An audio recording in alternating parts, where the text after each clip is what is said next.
Dear brother and sister,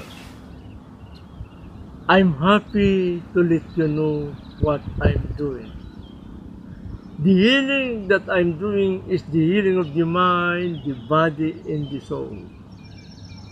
That is why the important thing to you is open your mind and open your heart and your pray. And your prayer is the instrument how to connect the healing power to God. Love yourself. If you know how to love yourself, the connection of love of God is connected to you. Remember that I am not God. I am only the instrument to help the people that they came to see me. All people that they came that they have a sickness. Their sickness, I told to them that is only the wake up call. How to surrender their life to God and how to open their heart to love God. And that is the time that they are become close to God. God is always love you and God is always giving you the healing power because all kind of sickness, all possible if you have the faith and belief.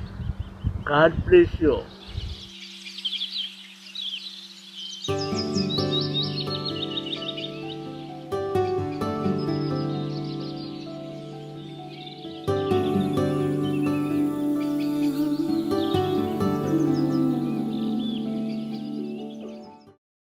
Nothing prepares you for when your life falls apart into 1,000 pieces, when everything breaks. But I know something now that I didn't know when my life fell apart. I know that when things break, they always break open, and that there's huge opportunities that come. But I have to have the eyes to see it. I have to have the ears to hear it. And when I was diagnosed with cancer, I remember it as being the darkest, bleakest time. I didn't even feel like living anymore. I was really giving up in every way. But I had the incredible fortune of meeting a very beautiful healer who said two things to me: that I was dying fast, this I knew, but they also said that I could heal myself. And you know, the fact that they said I could heal myself was something that no one else was saying to me. And I clung to it the way that you would cling to a life raft. I clung to it during the dark times, during the complete unknown, when I didn't even know what foot to put in front of the other or even how to get out of bed. I clung to it. And that belief that I could heal myself has slowly developed and seeded, and it transformed me. And that's when the breaking became the breaking open. And when I look at who I was before I got sick and who I am now, there's absolutely no comparison. I would not change a thing, even though cancer has been the most powerful and difficult of teachers. It has been the most profound journey, and I wouldn't change one single thing because I love who I've become and who I'm becoming. And I see strength and lightness in ways that I wasn't even aware of before. And you let go. Because for me, healing is really about coming into loving. At the base of all healing and growth is love. And it's loving all the hurts and all the pains. Cancer was just showing me that I had a lot of hurt and a lot of pain that needed to be loved. And the more loving I became, the stronger I became. And the more forgiving I became, the lighter I became. And my entire life began to change. Absolutely every part of it. My relationship with myself changed. My relationship with other people.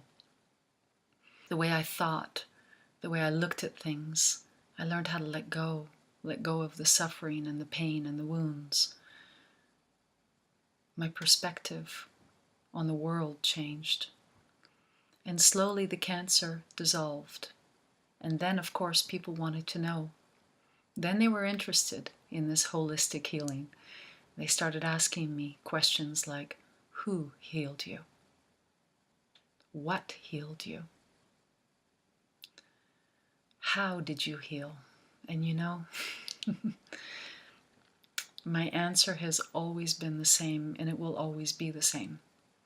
Everything healed me. Absolutely everything. Some people and some things helped a lot. Others, a little bit. But they all helped, because I chose to see it that way. Even what seemed like failures at the time, they helped too. Sometimes it takes a string of failures to bring you to an incredible success. And so I realized that I had this choice, that no one was going to walk my path for me, that my path was mine. And each one of us, our paths of healing are different, but there are people there to help us, and there's choices and options.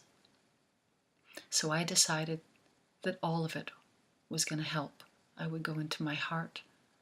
I would check in to see what I needed, and if something spoke to me, even if I didn't understand it, even if it seemed so out of my awareness, if it spoke to my heart, I did it, and I decided that it helped. And it did. Absolutely everything. That's our power. We can choose how we walk this, and we have to be open to receiving, open to the love, open to the help. That's what we can do. That's what I could do for myself. And that changed me. It made me stronger. It made me lighter.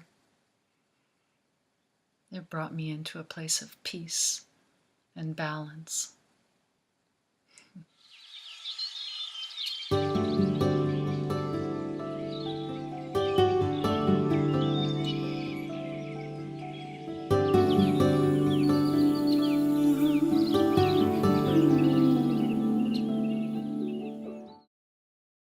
On peut considérer la maladie comme étant l'expression d'une disharmonie dans notre vie, un peu comme un instrument de musique au sein d'un orchestre qui serait désaccordé et qui alors chamboule tout l'équilibre de la symphonie jouée par le même orchestre pour en faire un brouhaha incommodant.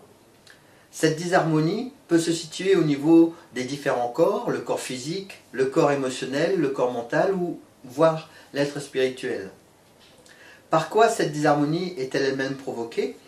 Elle peut être provoquée par une perturbation extérieure ou intérieure, un changement qui affecte notre équilibre.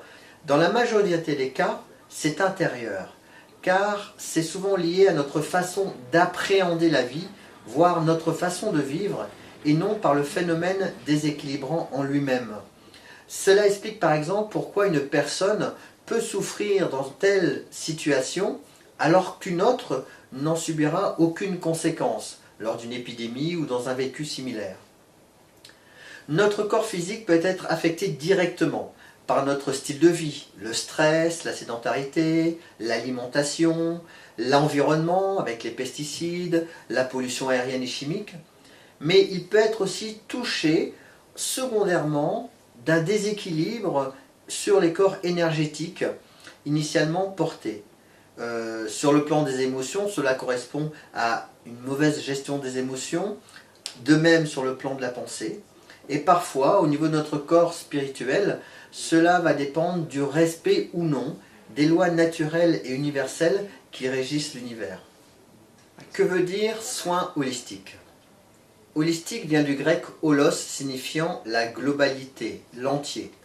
La médecine holistique ou les soins holistiques prennent en compte l'être humain dans sa globalité, dans toutes ses dimensions, palpables et impalpables. Si on considère l'être humain comme un assemblage de poupées russes qui s'emboîtent les unes entre les autres, eh bien les différents corps énergétiques et physiques qui constituent l'individu sont comme ces poupées russes.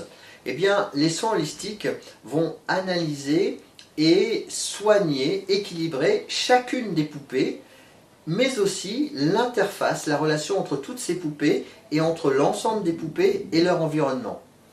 Bref, il y a autant de pratiques de soins holistiques qu'il y a de cultures, de philosophies de soins.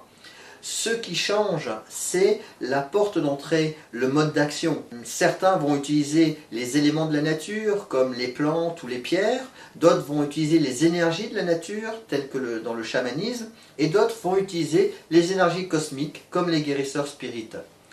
La médecine allopathique peut tout à fait faire partie d'un soin holistique à partir du moment où elle respecte les mêmes critères universels, à savoir de prendre en charge l'humain dans sa globalité et de le respecter dans toutes ses dimensions et surtout de donner ce soin avec un amour inconditionnel, c'est-à-dire un amour qui n'exige rien de soi et n'attend rien du soin qui soit prodigué.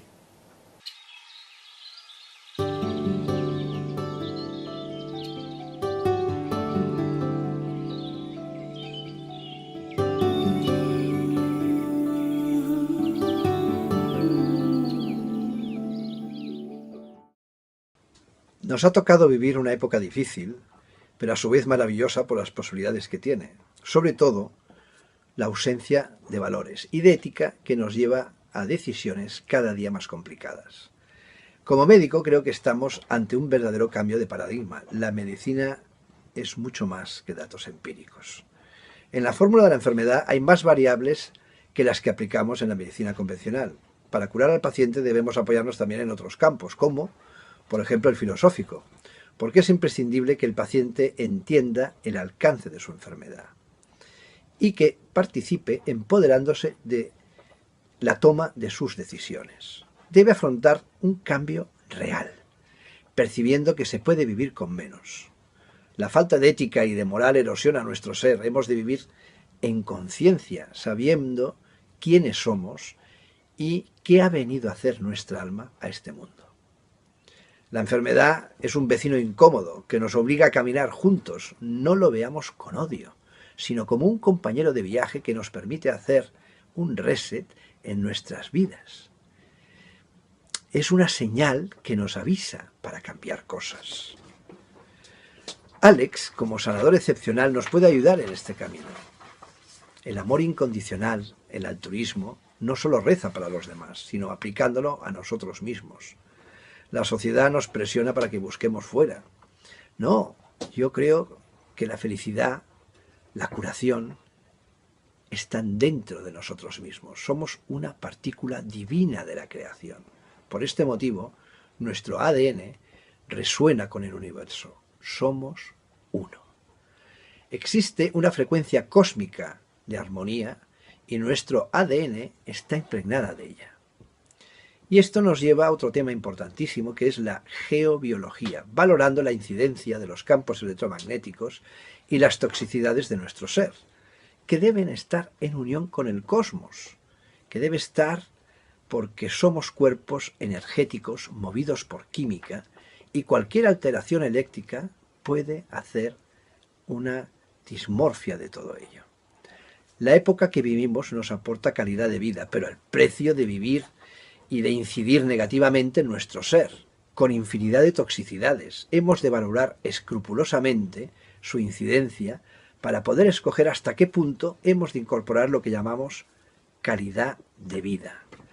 El resultado es volver un poco a una vida más natural, con sentido común, sin estridencias. Aquí tenemos otra variable de esta fórmula que puede desencadenar la enfermedad y dificultar su mejoría. Otro factor sería el energético, consiguiendo el perfecto equilibrio que ayudará a que nuestra inmunidad disminuya y colabore con el sistema endocrino, fabricando las enzimas y las proteínas necesarias para evitar la enfermedad. Otro factor como el físico, que entra de lleno en la neuropsicoinmunoendocrinología, obligándolo a trabajar en equipo y valorando las conexiones que hay entre ellas. La enfermedad es multifactorial y necesita ser abordada bajo múltiples prismas. Es un poliedro. Es necesario trabajar en un amplio equipo con médicos, terapeutas, colaboradores de otras profesiones para instaurar una nueva medicina. Creer es crear. Debemos creer en el poder de la mente, nuestra gran aliada, y enseñarle a visualizar la patología que nos afecta y curarla con el pensamiento. Y vernos ya curados, porque somos nuestros propios datos que tenemos que transmutar en esa visión y nos obliga a matizar nuestras creencias. Este es el gran poder que tenemos. La voluntad de cambiar siendo como somos, tomando decisiones junto a los profesionales de la salud y ser protagonistas de nuestro destino. Es vital preguntarse, ¿qué es la curación para ti? No solo es la ausencia de enfermedad, es ayudar a cambiar de pensamiento viviendo con el alma, con el amor y aplicándolo en nuestra vida cotidiana. Es el mejor antídoto para evitar caer enfermos. Significa, cuando decimos abre tu corazón, el empoderamiento, que cojas las riendas de tu sanación, que decidas por ti, caminar al lado de los profesionales de la salud y no detrás de ellos. ¿Y cómo lo haremos? Pues con una llave. Sí, con una llave que puede transformar nuestras vidas, que es aceptarnos como somos. Vivir en coherencia y sinceridad es la base del equilibrio. ¿Pero con qué medicinas? Con el perdón, con la correcta gestión de las emociones, vivir en un lugar saludable, cambiar de filosofía de vida, cuidar nuestra alimentación y valorando que somos un cuerpo energético temporal que está conectado a un alma imperecedera. Somos seres espirituales con una experiencia humana. Seres multidimensionales y por esto la sanación está dentro de nosotros. Y tenemos capacidad para ello. Pensar en todo esto porque es el camino a seguir. Gracias.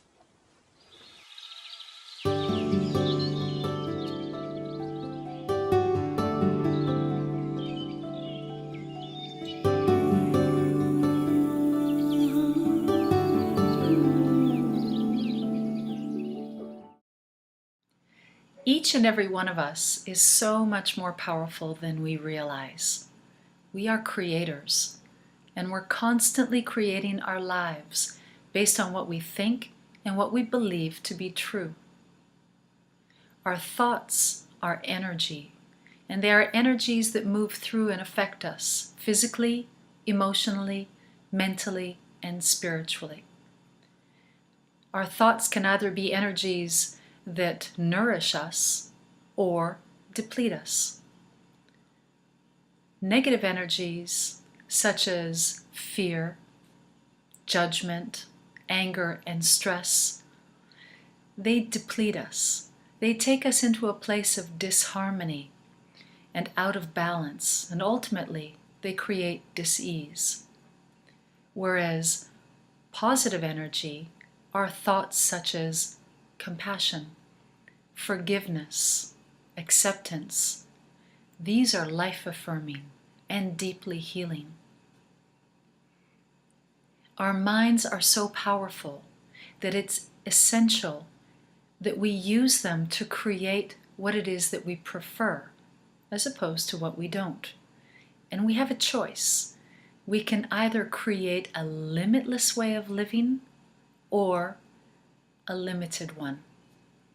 And we all have limiting beliefs deep within us, beliefs that keep us small, and they keep us in a place of disconnect from our true self.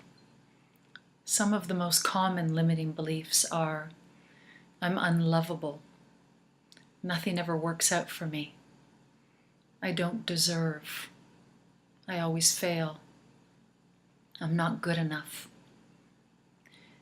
These program our lives. They program not only the way that we receive and attract, but also the way that we express. Our thoughts become beliefs, and beliefs become truths, and truths become reality. Let's say, for example, you are someone who was raised in a family who thought that it's impossible to self-heal. And this thinking was very strong, so much so that you believed that it's impossible to self-heal. Well, if you believe this, then it's going to be true for you. And if it's true for you, it's going to be real. Now, the beautiful thing about the mind is that we can change. It just takes practice, and it takes patience. And so as you begin to prepare for your time with Reverend Alex Orbito, take a look at what you are thinking. What are the words that you speak? What is it that you are thinking about your journey and your life? What are the stories that you've told yourself? Because when you begin to change these and choose more loving thoughts, you not only recreate your life, but you rewrite your story. Think of this as the deep preparation that a gardener would do before he plants for his spring season. With Reverend Alex Orbito, you will be planting seeds deep within you, ones that are transformative and profoundly healing. It's important to prepare the soil, and after your time with him, to go home and to nourish your garden and be attentive and caring and loving. Water it daily. You might want to use positive affirmations like, "Out of this, only good will come. I am healing. I am whole. I am strong." In this way, you tend to your garden. And as every gardener knows, weeds are going to come up. And it's okay. It's okay to feel fear, and it's okay to feel negative thoughts. Fear is just a messenger. It's wanting to get your attention. And often the message is that there is a limiting belief deep within you that is no longer in alignment with what you are preferring. It has no place with the direction that you're going in. And so pull it out, just as you would pull out a weed. And in this way you create space for those seeds to grow with time and patience. Because they will take time, but they will take root, and they will grow with all the love that you nourish them. They will blossom, they will thrive, and your garden will be beautiful.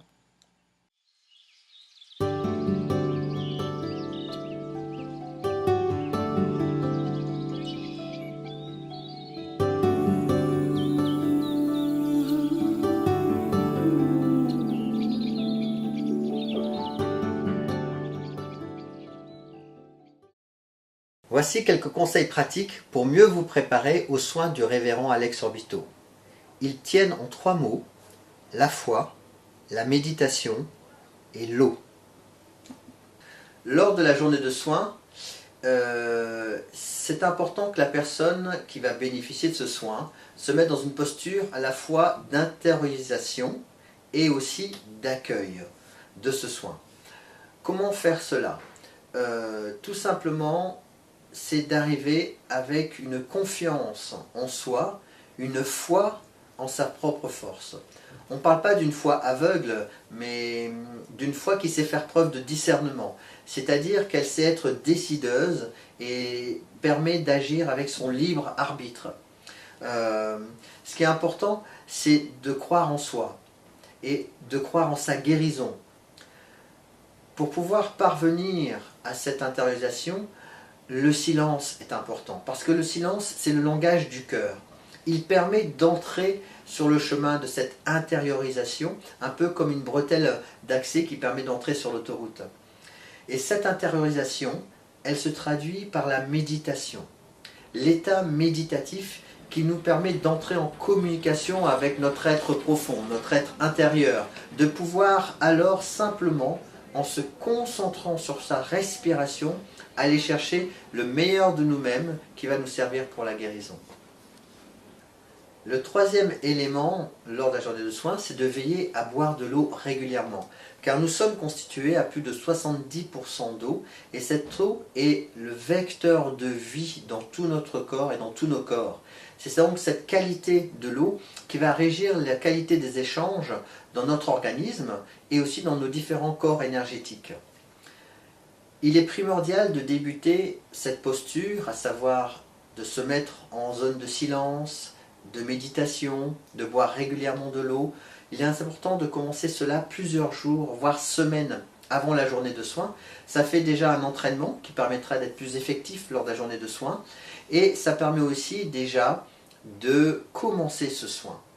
On peut y associer une alimentation saine et équilibrée, de l'exercice physique régulier, s'assurer un bon temps de sommeil et diminuer les sources de stress. Quelques aspects fondamentaux pour retrouver santé et bien-être. Il y a maintes pratiques et techniques que vous trouverez dans les livres et sur Internet pour veiller à sa santé et à son bien-être. Ce serait illusoire de les détailler toutes dans cette vidéo et prétentieux d'en donner une qui se différencierait des autres. L'important, c'est de faire confiance à votre ressenti pour savoir ce qui vous convient et ne vous convient pas. La règle fondamentale, c'est de se respecter et de respecter le monde dans lequel on vit. Suivre les lois naturelles et spirituelles qui régissent ce monde et tout simplement faire preuve de bon sens et d'amour envers vous-même et envers les autres.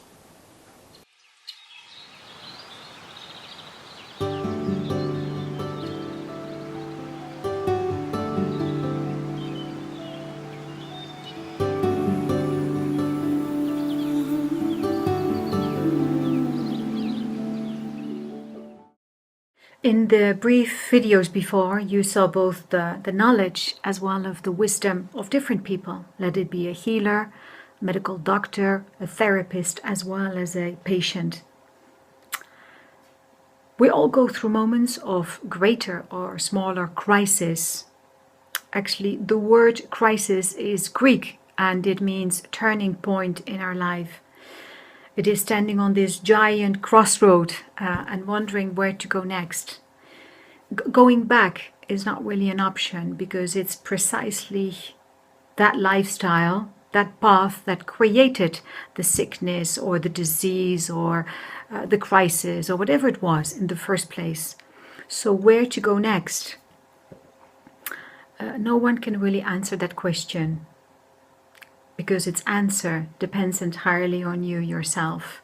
And in order to find its answer, we need to go inwards. We need to retreat into ourselves, go into silence, connect with our heart, with our gut, and see what our soul is trying to tell to us. Because we're all holistic beings who come to this planet Earth with a specific soul purpose. And when I say holistic, it means having a body, of course, a vehicle that allows us to be on this planet and of which we need to take, of course, very well care of. We have our mind, which thoughts create everyday reality. And we have a soul, this energy within us that connects us to the divine realms, to the source that we all come from. Watching this video means that you've expressed in some way an interest to undergo the spiritual healing with Reverend Alex Orbito, or Brother Alex as we often call him. And he often talks about the wake-up call. And the wake-up call means gaining this consciousness, becoming really aware that we are these beautiful holistic beings with an unlimited healing power that lays dormant within ourselves. And what he can do is tap into that healing power and further activate it so that we can become aware that we are eventually our own healers, and that we are the ones who can further continue on this path of healing and by embracing change. Because in life, nothing is really permanent. Life is a constant event and ongoing changes. Just look at nature. So it's important to embrace whatever life is trying to tell to you at this point. And to best prepare for the spiritual healing experience is to open your heart. And it's not so easy sometimes to do, but it means to listen to yourself, embrace yourself, accept yourself. It is in this preparation that you can open these inner doors and where more healing energy can enter into you. Because by loving and by accepting yourself is actually here the key. It's the mother to all healing.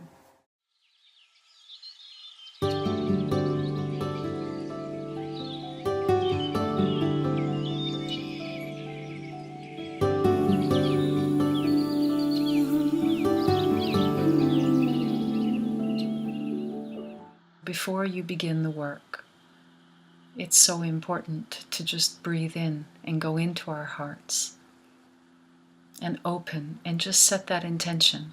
I'm open. I'm ready. I'm ready to receive. I'm ready to receive the highest and best good for me. And thank you. Thank you for the help that is coming. Thank you for the love that is coming. Thank you for the wisdom that is coming. Thank you for the strength that I am asking for and I know is coming.